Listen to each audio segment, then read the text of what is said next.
3P – politologas, poliglotas ir pedagogas. Susipažinkite, geografijos mokytojas Mindaugas Norkevičius. Esame Juozo Urbšio progimnazijoje Kaune. Prisiminę savo paties mokyklinį suolą, Mindaugas turbūt nebūtų patikėjęs, kad kažkada grįš čia dirbti. Tai atsitiko pakankamai netikėtai, dėl to, kad tuo metu mokykla pasiūlė prisidėti prie daugiakalbystės kompetencijų kūrimo mokykloje ir įvertinti, kaip tai gali būti orientuota pačioje ugdymo sistemoje. Taip atkeliavau į mokyklą ir taip pradėjau dirbti mokykloje ir tas jau tęsiasi daugiau negu 10 metų. Apie daugiakalbystę Mindaugas Norkevičius užsimena neatsitiktinai. Jis moka 7 užsienio kalbas ir kartais jas panaudoja mokykloje. Vienos buvo mano studijų kalbos, kaip anglų kalba, prancūzų kalba buvo mano specialyvinė kalba. Tada pradėjau mokytis ir studijuojant kitas kalbas, tokias kaip ispanų. Tada į tai dar buvo įpinta italų kalba, čekų kalba. Sledujte porat, 7 dni Kaunas.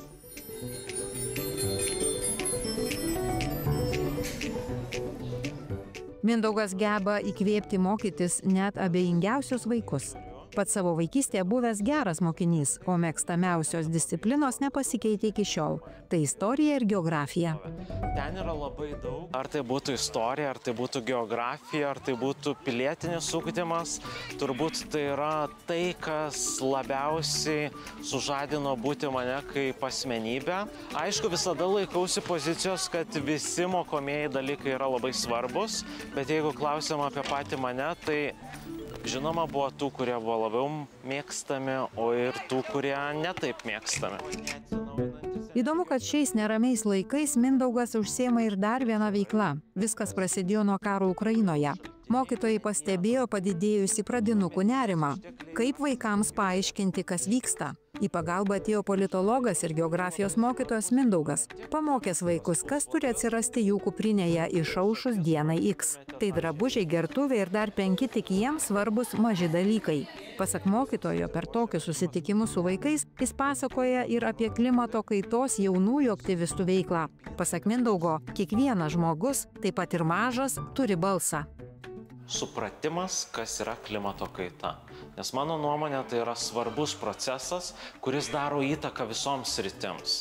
Politikai, ekonomikai, besikeičiančiai pasaulio situacijai, migracijos procesams, turizmui.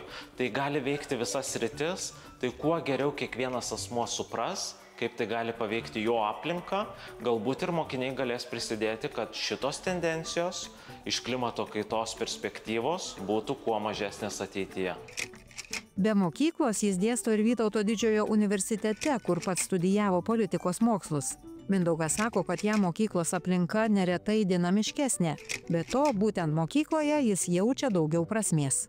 Tie pirmieji mokiniai, kurie jau dabar yra 3-4 kurso studentai universitete, kurie taip pat mokosi pas mane, o pradėjau juos čia mokyti, kai jie buvo 8 klasėje, turbūt ir sudarė tą gerą emociją pradėti darbą mokykloje ir likti iki šių dienų.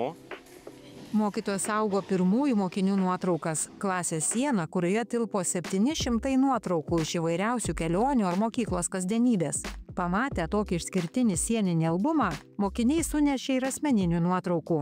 O viskas prasidėjo nuo kelionės keltu į Stokholmą, o Mindaugo pirmoji kelionė buvo į Varšuvą.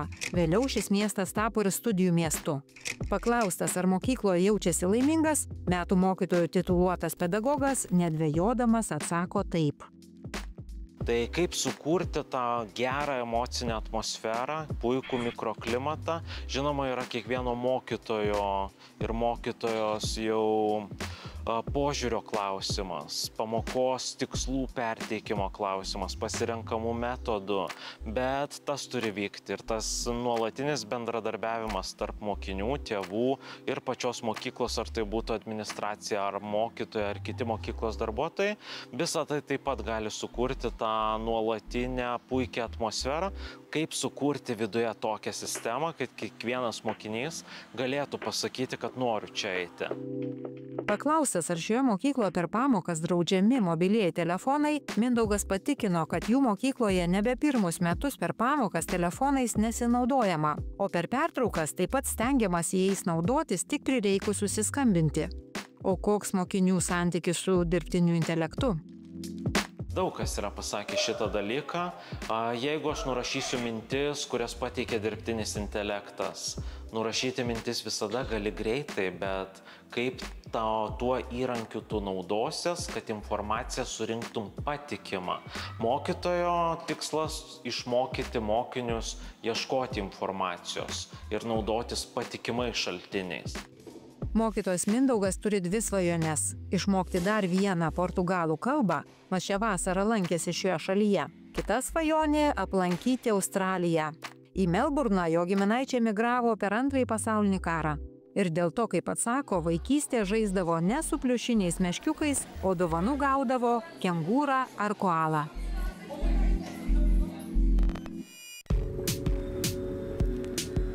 Šiandien tiek. Tiesiog likite su 7 Kauno dienomis. Laidos naujienas sekite 7 Kauno dienų ir LRT Facebook paskyrose.